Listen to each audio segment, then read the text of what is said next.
आज दिनांक 4 अगस्त 2021 वार बुधवार आप सभी के लिए मंगलमय हो। आज हम कक्षा 8 में पाठ 2 सूक्ष्म जीव मित्र एवं शत्रु में हानिकारक सूक्ष्म जीवों के बारे में पढ़ेंगे। हानिकारक सूक्ष्म जीव पहला है, इसमें पॉइंट हमारा मनुष्य में रोगकारक सूक्ष्म जीव।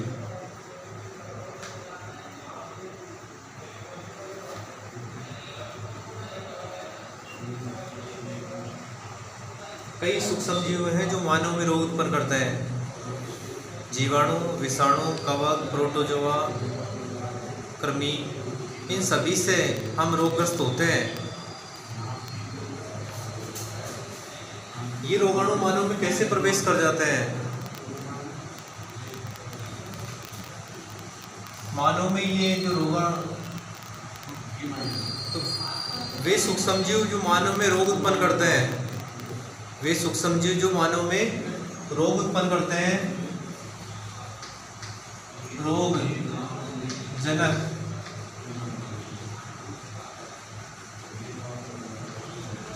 ये रोगाणु कहलाते हैं। वे सूक्ष्म जीव जो मानव में रोग उत्पन्न करते हैं, रोगजनक या रोगाणु कहलाते हैं।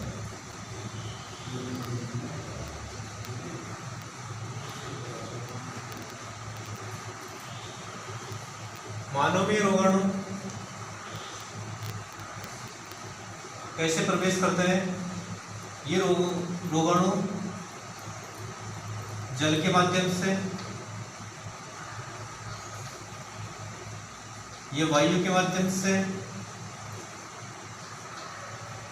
ये भोजन के माध्यम से,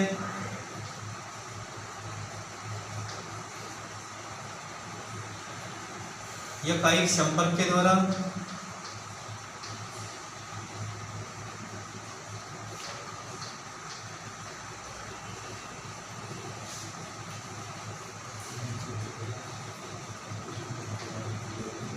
एक रोगी व्यक्ति से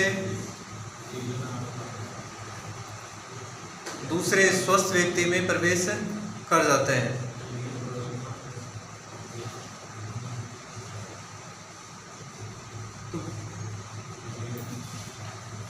तो सूक्ष्म जीवों द्वारा होने वाले ऐसे रोग, सूक्ष्म जीवों द्वारा होने वाले ऐसे रोग जो जल, वायु, भोजन, कायिक संपर्क द्वारा एक रोगी व्यक्ति से स्वस्थ व्यक्ति में प्रवेश करते हैं, ऐसे रोगों को संचरणीय रोग कहते हैं।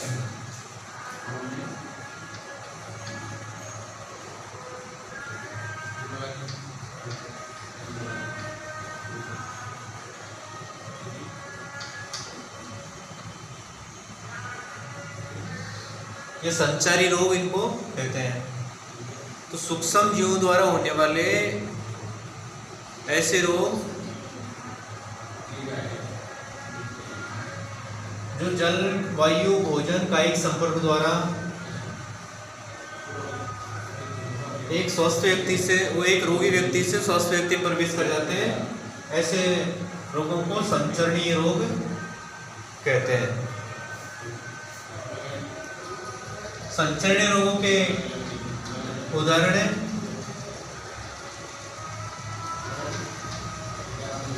तेजा, चिकन पॉक्स,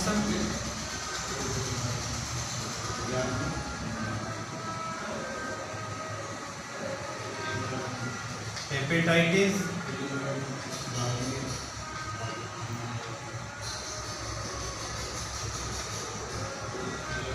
फ्लू, जो वर्तमान में कोरोना चल रहा है, ये भी इसी का उदाहरण है। सर्दी, जुकाम,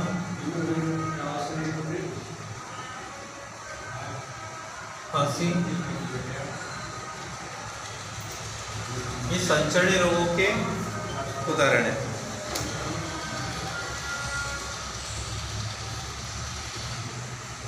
इन संचरण रोगों से कैसे बचा जा सकता है?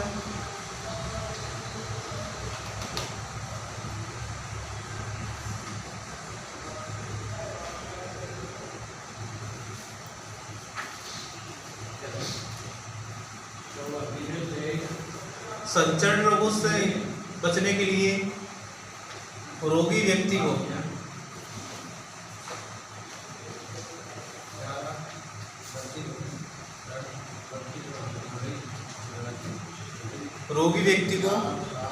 अलग रखना चाहिए।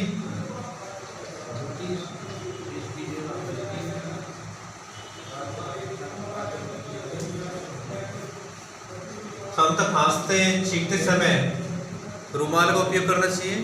वर्तमान में तो हम मास्क का उपयोग कर रहे हैं।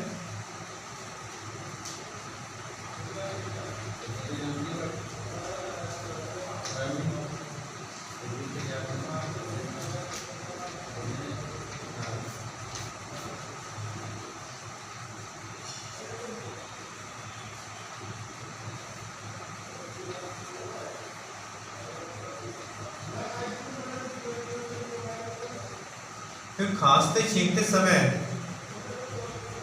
इस जुकाम खांसी के जीवाणु या कोई वायरस बूंदों के साथ वायु में आ जाते हैं और इससे ऐसी वायु को जब कोई अन्य व्यक्ति ग्रहण करता है श्वसन क्रिया में, तो उसमें ये रोग संचरित हो जाते हैं।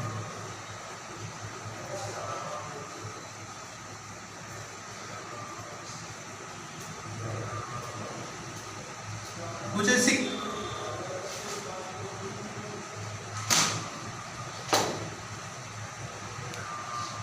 कीट और जंतु हैं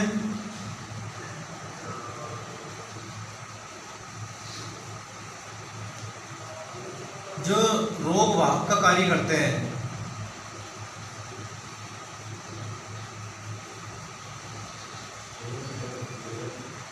कुछ कीट व जंतु रोग वाहक का काम करते हैं।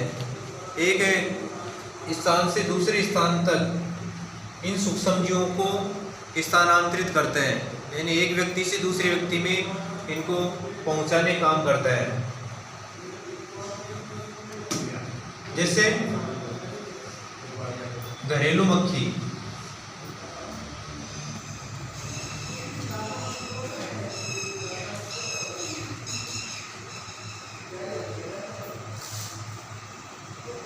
घरेलू मक्खी विभिन्न अपशिष्टों पर बैठती है। जंतु अपशिष्ट, मानव अपशिष्ट, गंदगी ऐसे स्थानों पर बैठती है। तो इनके शरीर पर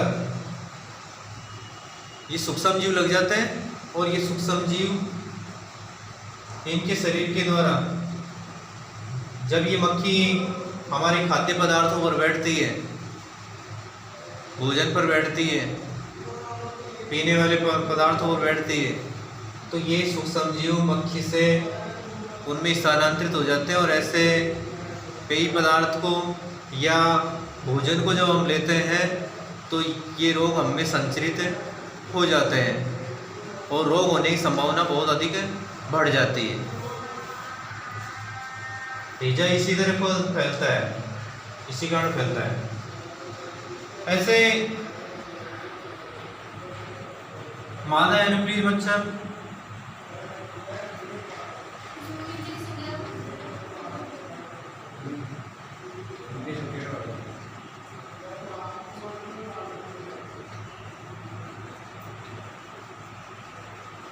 ये मादा एनोफ्लीज मच्छर है, ये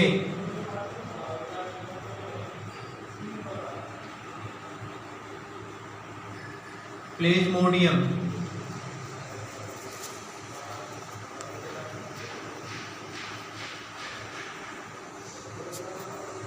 प्रोटोजोआ का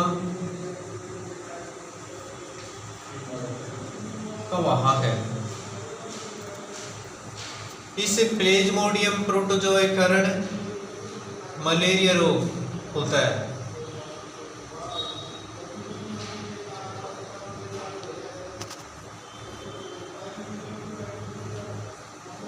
प्लेज्मोडियम के कारण कौन सा रोग होता है?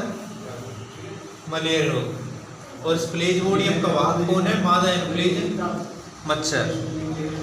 इसी तरह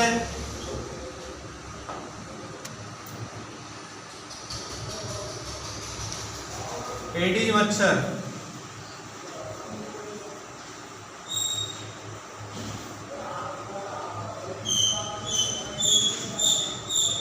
डेंगू,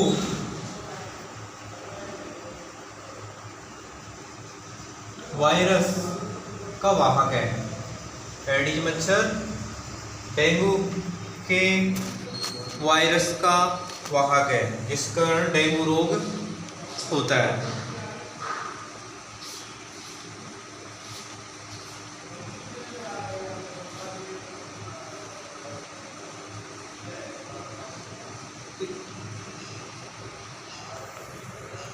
मलेरिया रोग, डेंगू रोग,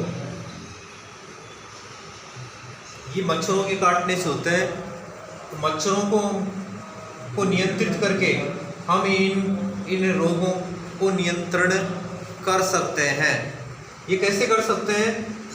जहाँ पर हमारे घर में पानी लंबे समय तक भरा रहता है, जैसे कूलर या फूलदानी या ऊपर कोई कबाड़ पड़ा हुआ है, टायर वगैरह, तो उनमें ही बरसात का पानी जमा हो जाता है। और इनमें ये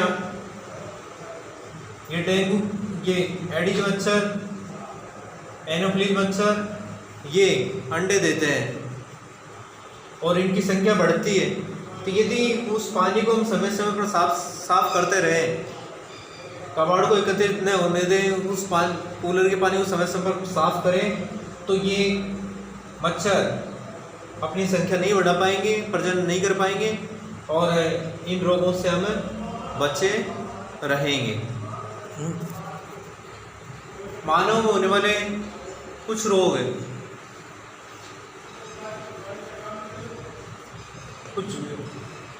कुछ रोग हैं, जैसे क्षय रोग,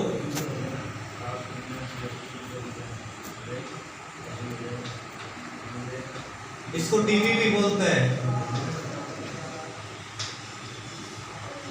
तपेदिक, ये माइकोबैक्टीरियम,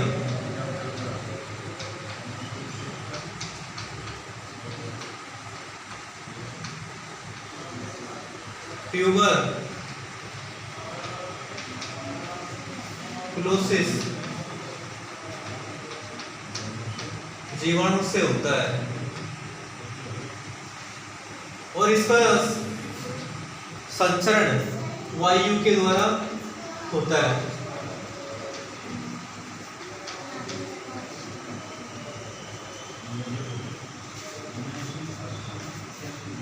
खसरा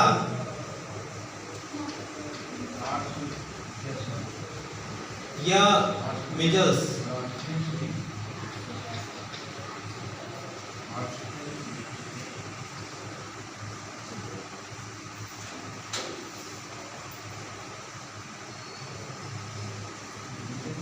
ये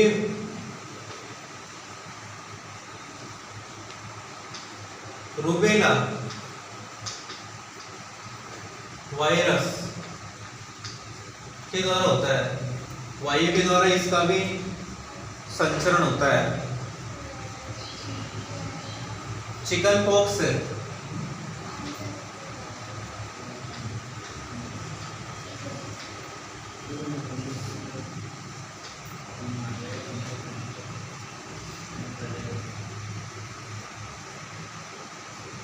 चिकन पॉक्स है, वेरिसेला जोस्टर,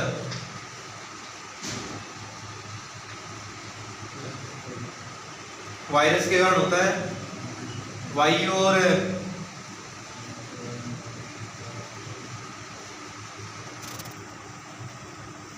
सीधे संपर्क द्वारा ये फैलता है। ऐसे पोलियो,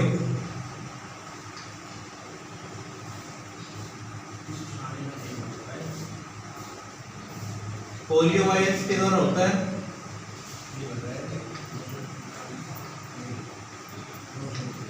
इसका संचरण भी वायु और जल के द्वारा ये होता है, वायु व जल के द्वारा इसका संचरण होता है। तो इनसे बचने के लिए क्या करें, रोगी व्यक्ति को, इनसे जो भी ग्रसित व्यक्ति है उसको अलग रखना चाहिए जब तक वो ठीक न हो जाए, जैसे अन्य व्यक्ति उनसे बचे रहते हैं।